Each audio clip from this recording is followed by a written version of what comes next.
नमस्कार, मी लतिका। आज मी तुम्हाला शिळ्या चपातीची भजी बनवून दाखवणार आहे वेगळ्या पद्धतीने। मस्त लागतात, एकदा जरूर करून बघा। मिक्सरचं भांडं घेतलेलं आहे, त्यामध्ये बघा शिळी चपाती घेतलेली आहे, 1.5 चपाती आहे आणि त्याला काय करायचं, छोटे छोटे तुकडे करून मिक्सरच्या भांड्यात टाकूया। चपातीचे बघा मी तुकडे करून घेतलेले आहेत, ही एकूण 2 चपात्या आहेत आणि ह्यांना काय करायचं, मिक्सरला एकदम बारीक करायचे। मिक्सरला बघा एकदम बारीक करून घेतलेले अशा पद्धतीने।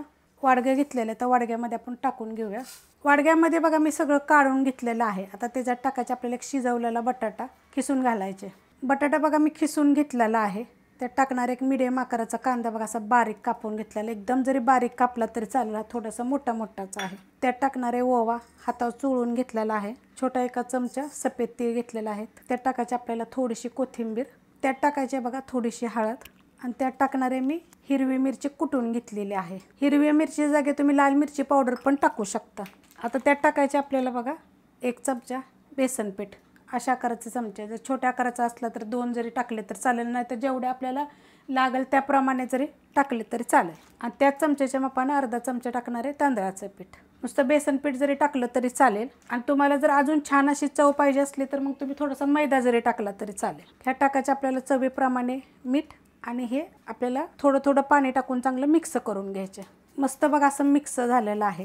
थोडंसं सैल जर पाहिजे असलं तर तुम्ही सैल पण करू शकता आणि असंच जरी ठेवलं तरी पण चालू शकते। आता तुम्हाला मी सांगते, तुम्हाला पाहिजे तुम्ही हे जर थालपीठ सारखं पण थापू शकता बरं का, छान लागेल।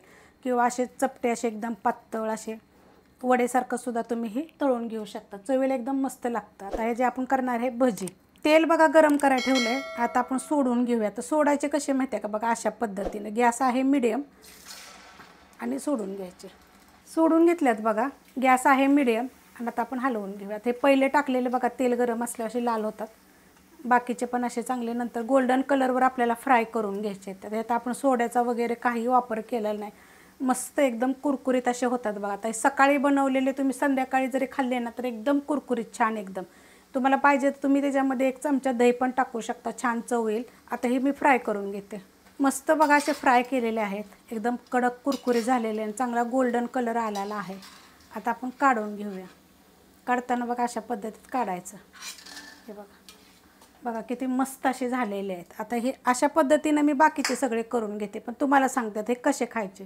तर तुम्ही पुदिन्याची चटणी, तुम्ही टमाटो सॉस बरोबर खाऊ शकता, जेवताना पण तोंडी लावून खाऊ शकता। बघा आतपर्यंत एकदम वरून बघा कडक एकदम आणि आत सॉफ्ट एकदम आणि खायला छान जाळीदार असे होतात। असे नाही की बाबा सोडा नाही टाकला तर जाळीदार होत नाहीत किंवा आत खाताना पिठासारखे लागतात, तसे काय लागत नाहीत। आणि असे छोटे छोटे केले तर तुम्हाला मी सांगते अजून काय करायचं। पातळ उभा कांदा कापायचा, 1 टोमॅटो कापायचं आणि काय करायचं माहिती आहे का, ह्याच्यामध्ये म्हणजे एक वाडगं घ्यायचं, वाडग्यामध्ये हे टाकून घ्या भजी। त्याच्यामध्ये कांदा टोमॅटो कोथिंबीर टाका, त्याच्यामध्ये तुमच्याकडे जर आंबट गोड चटणी असेल तर टाका, थोडी हिरवी चटणी जरी असेल तरी टाका आणि चांगलं मिक्स करा आणि खावा, एकदम छान लागतं चवीला, एकदम मस्त काहीतरी वेगळं। जसं आपण चाटचं कसं बनवतो तशा पद्धतीने। काय होतं, शिळ्या चपात्या जर असल्या ना तर फेकून पण देतो, खातो पण आपण, तर काहीतरी वेगळं। तर शिळ्या चपातीच्या खूप रेसिपी मी अपलोड केलेल्या आहेत आणि तुम्ही एकदा बटाटे घालून सुद्धा करून बघा, मस्त चव येते। रेसिपी आवडली तर लाईक करा, सबस्क्राईब करा, कमेंट करा आणि शेअर बी करा।